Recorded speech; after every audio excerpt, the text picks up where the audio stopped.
सभी छात्रों को नमस्कार। आज हम आपके लिए जो है सेकंड लेक्चर सॉइल साइंस मृदा विज्ञान का जो है आरबीएस डिग्री कॉलेज मेजा खास के ऑनलाइन प्लेटफॉर्म पे लेकर आए हैं, जिसके विषय में हम आपको अध्ययन कराएंगे। जो टॉपिक हमारा है वो soil genesis, soil forming, rocks and minerals, और सेकंड जो है वेदरिंग। ठीक है, पहले हम आपको जो है सॉइल जेनेसिस के विषय में बताएंगे, जिसका शाब्दिक अर्थ है मृदा उत्पत्ति। सॉइल जेनेसिस भौतिक एवं रासायनिक कारकों द्वारा प्रभावित अपक्षय क्रियाओं द्वारा चट्टान टूट टूट कर बहुत छोटे छोटे कणों में विभक्त हो जाती हैं और अपघटन डीकम्पोजन क्रिया द्वारा पैतृक पदार्थों में परिवर्तित हो जाती हैं, जो अंत में मृदा निर्माण में सहायता करती हैं। हमारा कहने का छात्रों मतलब ये है कि जब मृदा की उत्पत्ति सॉइल जेनेसिस होता है, वो जब किसी भौतिक और रासायनिक क्रिया के द्वारा जब किसी कण को छोटे छोटे टुकड़ों में डिवाइड होता है जो है, फिर उसके बाद वह छोटे छोटे कणों में जब विभक्त हो जाता है, तो फिर वो एक जगह एकत्रित हो के डिकम्पोज करता है, मतलब अपघटन की क्रिया होती है।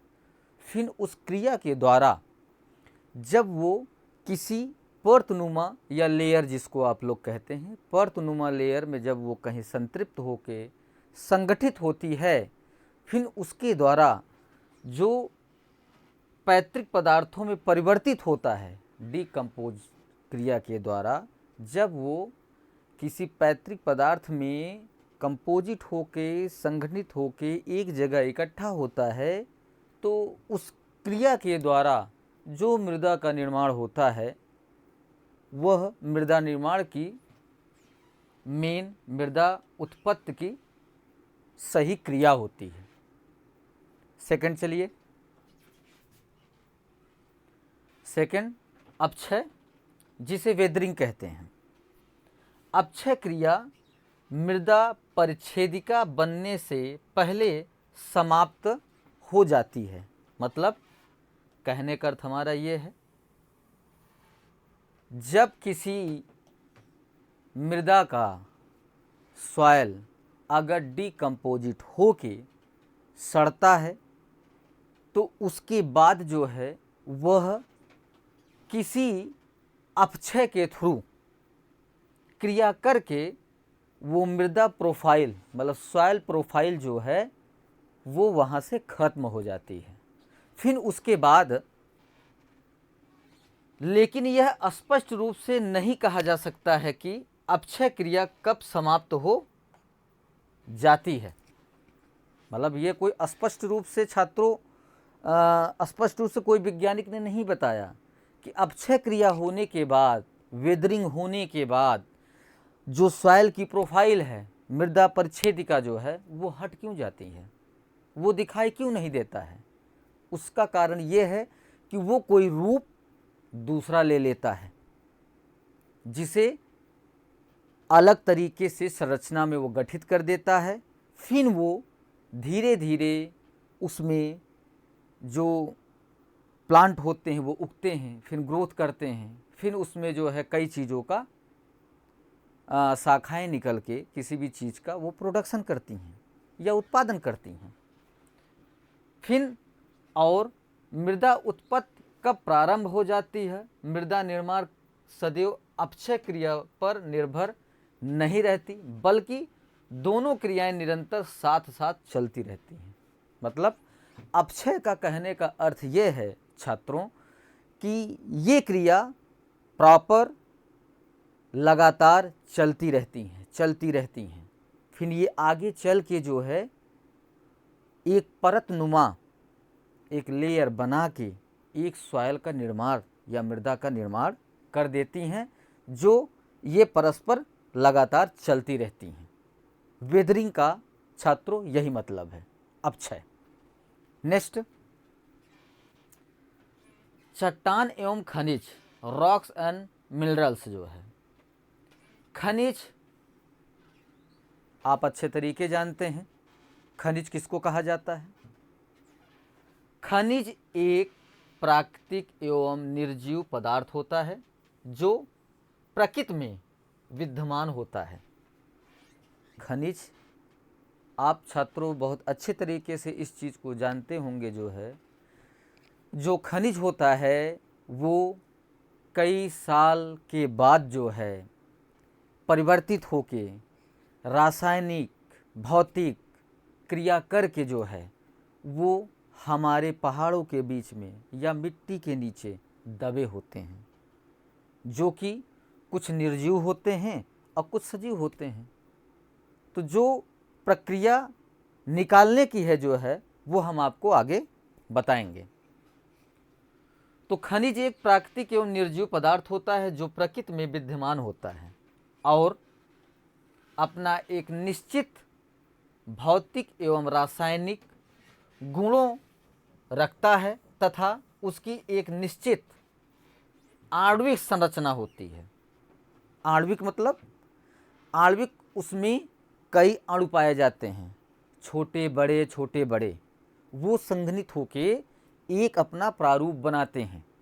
प्रारूप बनाने के बाद जो है उसमें कई प्रकार की चीज़ें खनिज के रूप में वो अंदर से बाहर निकाली जाती हैं, जिसमें उदाहरण अगर देखा जाए जो है तो कैटसाइट है, CaCl3, क्वाल्टज है, CiO2, आर्थोक्लेज है, KAI, Si2O2 आदि। ये चीज़ें खनिज के रूप में हमारे पहाड़ों के बीच में और मृदा के नीचे जो है दबी रहती हैं और इन्हें निकाला जाता है। अगर निकालेंगे नहीं जो है तो ये आपको कैसे पता चलेगा जो है कि इसमें ये चीज़ें खनिज हमारी पाई जा रही हैं। नेक्स्ट, चट्टान। छात्रों, ये आप बड़े अच्छे तरीके जानते हैं कि हमारे इस बड़े जितनी बड़े क्या कहते हैं आपका जो धरातल है या भूभाग है, इसमें कई भागों में जो है चट्टानें पाई जाती हैं। चट्टानों की कई चीज़ें निकलने का उद्गम हुआ है, जिसे आप बहुत अच्छे तरीके जानते हैं। कई तरीके की जो है कार्बनिक चीज़ें, खनिज हो गए और कुछ लिक्विड फॉर्म की चीज़ें भी आपके चट्टानों के अंदर से निकाली जाती हैं। तो ये चीज़ें जो है वो आप बहुत अच्छे तरीके जानते हैं। जो उस क्षेत्र के होंगे वो तो बहुत अच्छे तरीके जानते होंगे जो है कि चट्टानों से क्या कैसे किया जाता है। तो उसके आगे तो हम आपको बता ही रहे हैं, वो हमारी बात आप ध्यान से सुनिए। चट्टान एक या कई खनिजों से बने मिश्रित पदार्थ से होते हैं। मतलब चट्टान कई खनिजों से मिलकर छोटे छोटे कणों से या बड़े बड़े कणों से जो है मिश्रित होकर ये पदार्थ बनते हैं। इसीलिए इनकी भौतिक एवं रासायनिक बनावट उनमें उपस्थित खनिजों के गुणों के अनुसार बदलती रहती हैं। मतलब हमारा कहने का अर्थ ये है छात्रों कि चट्टान जो है एक जैसा नहीं होता है। उसमें जब रासायनिक और भौतिक क्रियाएं होती हैं तो उसमें जो है वो परिवर्तन होता रहता है, वो बदलते रहते हैं। उसमें कई प्रकार की चीज़ें निकलती हैं, जैसे क्या कहते हैं मार्बल हो गया, संगमरमर हो गया, कई प्रकार की चट्टानें उसमें से निकलती हैं। एक खनिज कैटसाइट CaCO3 के समूह से निर्मित चूना पत्थर तो आप अच्छे तरीके जानते हैं कि चूना पत्थर किस चीज़ में यूज किया जाता है, वो कैसे निकलता है। चूना पत्थर तो आप समझ ही रहे हैं जो है कि पहाड़ों के थ्रू ही बाहर आता है, चट्टानों के थ्रू ही बाहर आता है। तो ये चीज़ें आपको हम बता रहे हैं। चूना पत्थर लाइमस्टोन होता है तथा ग्रेनाइट एवं अन्य चट्टानों में अनेक खनिज उपस्थित होते हैं। मतलब ग्रेनाइट एवं अन्य चट्टानें भी अनेक खनिज उपस्थित होते हैं। आपको ये चीज़ पता होगा कि चट्टान में ग्रेनाइट और कई प्रकार के धातु पाए जाते हैं, जो कि हम लोग उसको किसी माध्यम से अपने हाथों में या कई जगह पहनते भी हैं। और वो चीज़ें, ये चीज़ें जो है ज़्यादातर चट्टानों से ही निकल के बाहर आते हैं। नेक्स्ट, चट्टानों का वर्गीकरण, क्लासिफिकेशन ऑफ रॉक्स। छात्रों, एक चीज़ हम आपको बता रहे हैं कि चट्टानों को जो है एक उत्पत्ति के आधार पे बांटा गया है, जो हम आपको इस स्क्रीन पे हम आपको बता रहे हैं। उत्पत्ति के आधार पर चट्टानों को 3 मुख्य भागों में विभक्त किया गया है। पहला, आग्नेय चट्टान। ठीक, पहला जो है आग्नेय चट्टान। दूसरा जो है तलछटी या पंतलिक चट्टान, जिसे हम शॉर्ट फॉर्म में अगर कहा जाए तो अवसादी चट्टान भी कहते हैं।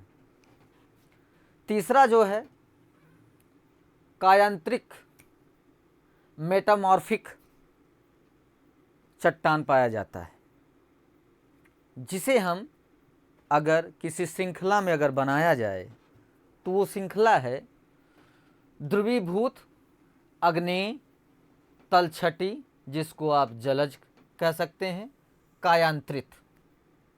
ये चट्टानें मुख्य रूप से श्रेणी के अनुसार पाए जाते हैं। आगे हम आपको बता रहे हैं। ये इसका हमने जो है पूरा प्रोफाइल मैंने बनाया हुआ है चट्टान की जो है। तो चट्टान को जो है 3 सब डिवीज़न में बांटा गया है। छात्रों, चट्टान को 3 सब डिवीज़न में बांटा गया है, जो आपको मैंने ऊपर बताया आपको। उसमें मैंने इसको जो है ग्राफ के अकॉर्डिंग जो है मैंने आपको इस स्क्रीन पे शो किया है। वो चीज़ आप देखिए। चट्टान जो है पहला आग्नेय चट्टान, इसे 2 भागों में बांटा गया है। अल्प सिलिका युक्त, दूसरा अधिक सिलिका युक्त, जो कि हम आगे चल के हम इसको आपको डिफाइन करेंगे, मतलब इसको हम प्रदर्शित करेंगे इसमें क्या है। ठीक है, आगे चलते हैं। तलछटी में जो है ये जो है रासायनिक क्रिया द्वारा होता है, जिसको अगर आप छात्रों इस चीज़ को जानिए कि चट्टान हो या खनिज हो, उसमें रासायनिक क्रिया 101% होती है। बिना रासायनिक क्रिया के किसी भी चीज़ का, किसी भी पदार्थ का अपघटन बिना जो है किसी चीज़ का निर्माण नहीं हो सकता है। उसे रासायनिक में अगर देखा जाए तो कार्बनिक है।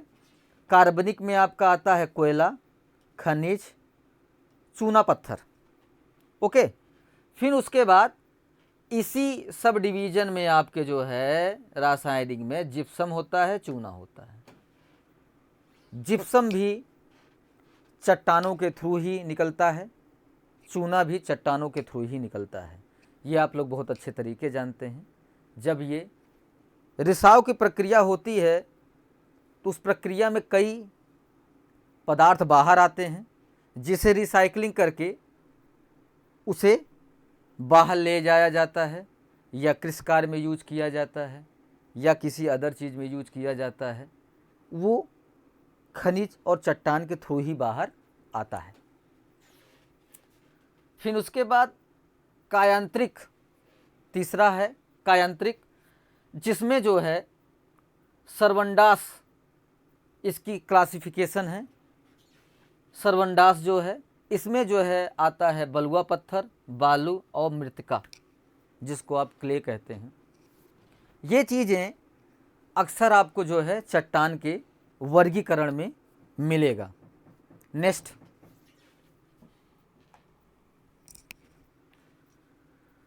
चट्टानों के वर्गीकरण उसमें उपस्थित सिलिका के आधार पर किया जाता है। चट्टानों को वर्गीकरण उनमें उपस्थित सिलिका के आधार पर वर्गित किया गया है, जिसको मैंने हम आपको बताया है कि पहला जो है अम्लीय है, अम्लीय चट्टान। इन चट्टानों में 65 से 75 सिलिका होती है। दूसरा माध्यमिक चट्टान, इसमें 55 से 65% सिलिका होता है।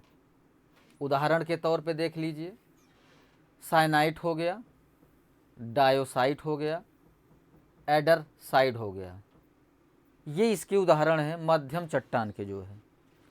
फिर तीसरा आता है क्षारीय बेसिक चट्टान। इन चट्टानों में 40 से 55% सिलिका होती है। इसका एग्जाम्पल आप लोग देख लीजिए, बेसाल्ट हो गया, कैब्रो, चूना पत्थर और डाइनेस। अग्नि चट्टान जो है वो कई सिलिका चीज़ों का जो है उद्गम है। इस अग्नि चट्टान के थ्रू जो है कई पदार्थ जो है बाहर आते हैं, जो मैंने आपको इस स्क्रीन पे एक उदाहरण के रूप में मैंने आपको बताया। फिर उसके बाद अग्नि को हम परिभाषित करते हैं, ताप के कारण पिघले हुए पदार्थों के जमने से बनी चट्टानों को अग्नेय चट्टान कहते हैं। छात्रों, एक चीज़ हम आपको एग्जाम्पल के रूप में बता रहे हैं कि जब कभी आप लोगों ने सुना होगा जो है कि ज्वालामुखी फूटता है, ज्वालामुखी फूटता है, तो ज्वालामुखी किन कारणों से फूटता है? जहाँ पे धरातल कमज़ोर होता है, जहाँ पे भूभाग कमज़ोर होता है और वहाँ का टेम्परेचर, तापमान बहुत ज़्यादा होता है, और वहाँ की मिट्टी अगर उस चीज़ को सहन नहीं कर पा रही है, तो वो कुछ टाइम के बाद वो फूट के बाहर आ जाता है, जिसे ज्वालामुखी का लावा बोलते हैं। जब वो लावा बाहर आता है तो उसके थ्रू जो है कई पदार्थ भी बाहर आते हैं। फिर वो कुछ टाइम के बाद स्थिर होके, तो जब वो ठंडा हो जाता है तो वो कोई आवरण लेता है या वो कोई परत लेता है या वो कोई चट्टान बनता है, तो उसके थ्रू ये चट्टानों का निर्माण ज़्यादातर किया जाता है। तो इसमें अग्नेय चट्टान में इन्होंने यही बात बताया है कि ताप के कारण पिघले हुए पदार्थों के जमने से बनी चट्टानों को अग्नेय चट्टान कहते हैं। ठीक है छात्रों, जो कि ये चट्टान सबसे पुरानी है। अन्य चट्टानों की इसे जन्मदात्री मानी जाती है। इसका मतलब आप लोग समझ रहे हैं छात्रों कि अग्नेय चट्टान अन्य चट्टानों का जो है जन्मदात्री है, क्योंकि उसी के थ्रू कई अन्य चट्टानों का उद्गम हुआ है।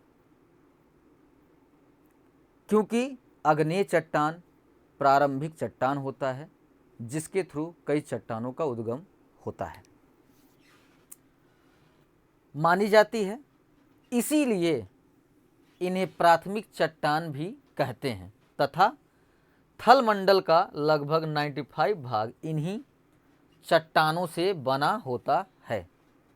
मतलब हमारे कहने का अर्थ ये है छात्रों कि जो धरातल का संपूर्ण चट्टानों का जो विवरण है वो 95 जो है अग्नेय चट्टानों से ही उद्गम होता है। नेक्स्ट, ये 3 प्रकार के होते हैं। ये 3 प्रकार के होते हैं। पहला है वितलीय प्लांटोनिक, जब मैमा अधिक गहराई पर ठोस रूप में परिवर्तित होता है। ठीक। सेकंड है तटवर्धी या डाइक, इंटरसिव आर्ट डाइक, जब मैमा माध्यम गहराई पर ठोस रूप में परिवर्तित होता है। तीसरा है बहिर्वेधी या निःसृत स्क्रेटिव और इफेक्टिव ज्वालामुखी क्रियाओं द्वारा पृथ्वी की ऊपरी सतह पर ठोस रूप में परिवर्तित होता है। ये दो प्रकार के होते हैं। पहला, अंतरस्थ चट्टानें। जब द्रव्य पदार्थ पृथ्वी के अंदर ही ठंडा होकर चट्टान बन जाता है तो उन चट्टानों को अंतरस्थ चट्टान कहते हैं। मतलब हमारे कहने का अर्थ ये है छात्रों, जब चट्टान के अंदर कोई चीज़ ठंडा होता है तो वो कोई न कोई रूप जरूर लेता है, चाहे वो छोटा हो या बड़ा हो। तो ये चीज़ जो प्रक्रिया होती है जो है वो चट्टानों के अंदर होती है। जब वो गर्म रहता है तो फिर वो ठंडा भी होता है, जब ठंडा होता है तो वो किसी का रूप जरूर ग्रहण करता है। ठीक है, धीरे धीरे ठंडा होते हैं और क्रिस्टली रूप में धारण कर लेते हैं। एग्जाम्पल, ग्रेनाइट, क्वार्ट्ज, सिएवाइट, डायोराइट आदि। मतलब कहने का अर्थ ये है छात्रों जो है, जब किसी चट्टान का जो है गर्म होकर ठंडा होता है तो वो क्रिस्टली रूप में जमता है, फिर वो अलग अलग रूपों में अपना दृश्य को प्रदर्शित करता है। ठीक, फिर सेकंड है बाधस्थ चट्टानें। ये जो है इन्हें ज्वालामुखी चट्टान कहते हैं। जब ज्वालामुखी के उद्गर के समय पृथ्वी के गर्भ से पिघला हुआ द्रव्य बाहर आता है तो वह ठंडा होकर शीघ्र ही ठोस पिंड का रूप धारण कर लेता है। Basalt, rhyolite. छात्रों, हमारा कहने का अर्थ ये है, जब चट्टान धरातल के अंदर से जब कोई ज्वालामुखी बाहर आता है तो वो जब गर्म रहता है फिर वो ठंडा होता है। ठंडा होने के बाद तो कोई न कोई रूप ग्रहण करता है, जिसका मैंने आपको स्क्रीन पे एग्जाम्पल भी मैंने बताया आपको। नोट देखिए, मुख्य अग्नेय चट्टानें जो होती हैं, ग्रेनाइट, ये कठोर क्रिस्टली तथा मोटे दाने वाली चट्टानें होती हैं। सियावाइट, ये भी ग्रेनाइट के समान होती हैं। इसका घनत्व 2.63 से 2.90 होता है। डायोराइट, यह उपफस्मिक चट्टान होता है। इसका घनत्व 2.72 से 2.96 होता है। बेसाल्ट, ये महीन दानेदार होता है। इसका घनत्व 2.8 से 3.0 होता है। ऑक्सीडियन, ये चट्टानें ज्वालामुखी के निकलने वाले लावा से बनते हैं। झावा, यह भी लावा के ऊपरी भाग से बनता है। ठीक है छात्रों, ये चीज़ें जो है मुख्य रूप से अग्नेय चट्टानों में ये सारी चीज़ें पाई जाती हैं। फिर तीसरा, उसमें जो मैंने उत्पत्ति के आधार पर मैंने जो आपको क्लासिफिकेशन बताया था छात्रों जो है, उसका दूसरा जो है पातालिक या जलज चट्टानें।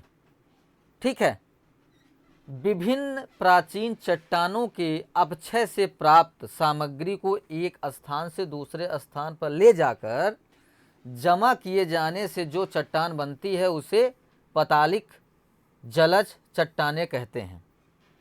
मतलब जब किसी चट्टान को जो है, अगर आप लोग एक सरल उदाहरण के तौर पर अगर हम आपको बताएं जो है, जब किसी चीज़ को जो है एक स्थान से दूसरे स्थान पर ले जाया जाता है, जब चट्टानें एक स्थान से दूसरे स्थान पर जाती हैं तो वहाँ पे जो चट्टान संघनित होकर बनता है वो जो है पातालिक और जलज चट्टानों के अंतर्गत में आता है।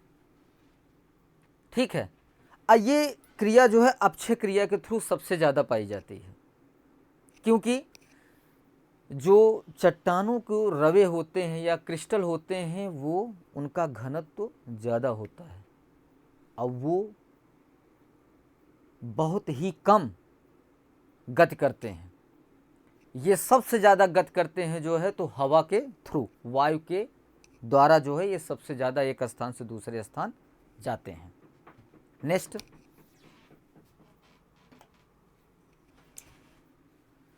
उस प्रक्रिया के अकॉर्डिंग अगर देखा जाए जो है तो भौतिक यांत्रिक उत्पत्ति, जो हमने सेकेंड आपको बताया पातालिक और जलज वर्गीकरण में, उसमें 3 प्रक्रियाएं होती हैं, 1 2 3।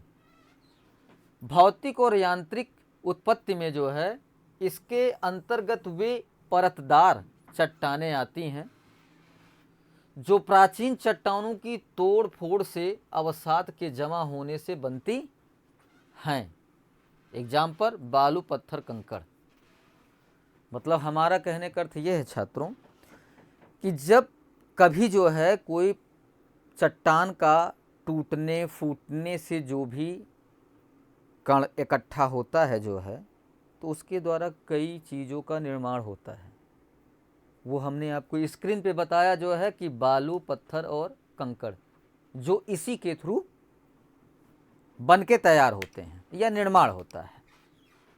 दूसरा है रासायनिक उत्पत्ति। इसके अंतर्गत वे चट्टानें आती हैं जिनके अवसाद जल में घुल के रूप में जमा होते हैं, उदाहरण लवण और जिप्सम। अब आप समझिए कि जो चट्टानों से बनता है या उनके उद्गम से बाहर आता है उसके थ्रू जो रासायनिक क्रिया होती है वो लिक्विड फॉर्म में होता है, घुलनशील में जो है, फिर वो जाके कहीं जमाव लेता है। जमा होने के बाद वो किसी पदार्थ का निर्माण करता है या किसी वस्तु का निर्माण करता है जो इस उदाहरण में दर्शाया गया है, लवण और जिप्सम। ये केवल रासायनिक प्रक्रिया के द्वारा ही संभव है। तीसरा है कार्बनिक उत्पत्ति। वनस्पति अवशेषों से निर्मित चट्टान इसके अंतर्गत आते हैं। जंतु व वनस्पति के सड़े गले अवशेष अवसाद से बनती हैं, उदाहरण चूना, पत्थर, खड़िया, कोयला। कार्बनिक चीज़ की उत्पत्ति जो है वो छात्रों आप भी अच्छे तरीके से समझते हैं जो है कि जो ज़मीन के अंदर जो सड़े गड़े वनस्पति जीव जंतु के जो अवशेष होते हैं उसके थ्रू जो है कार्बनिक चीज़ों का निर्माण होता है। और उसमें कई चीज़ें आती हैं जो मैंने आपको स्क्रीन पे बताया, उदाहरण के तौर पे चूना हो गया, पत्थर हो गया, खड़िया हो गया, कोयला हो गया। इसका निर्माण ज़मीन के अंदर जो हमारे भूस्खलन के द्वारा जो है जो चीज़ें दबती हैं वो जो है सड़ के जो है इन सब चीज़ों का निर्माण करती हैं। ठीक है छात्रों, जो चीज़ समझ में आया, अगर नहीं समझ में आता वो कमेंट बॉक्स में आप लिख के हमें बताइएगा। आगे चलते हैं।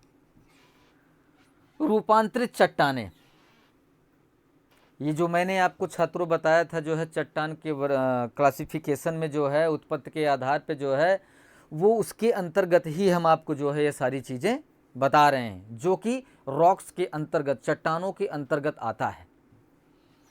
रूपांतरित चट्टानें अग्नि तथा परतदार चट्टानों के मूल रूप में परिवर्तित हो जाने से जो चट्टानें बनती हैं उसे रूपांतरित चट्टानें कहलाती हैं। मतलब अग्नि और जलद चट्टानों से जो चट्टानें बनती हैं उसे हम रूपांतरित चट्टान कहते हैं, जो कि कणाकार तथा संगठन के आधार पर ये 2 वर्गों में विभाजित किया गया है। 2 वर्गों में विभाजित किया गया है। पहला है सल्कित चट्टानें। रूपांतरित चट्टानों में सल्किक एक भौतिक दशा होती है। उदाहरण के रूप में देखा जाए तो नीस हो गया, शिस्ट हो गया, ग्रीनी टाइट हो गया। फिर दूसरा है असल्कित चट्टानें। इन चट्टानों के खनिज प्रायः समान विभाओं वाले होते हैं, उदाहरण डोलोमाइट, चूना और पत्थर।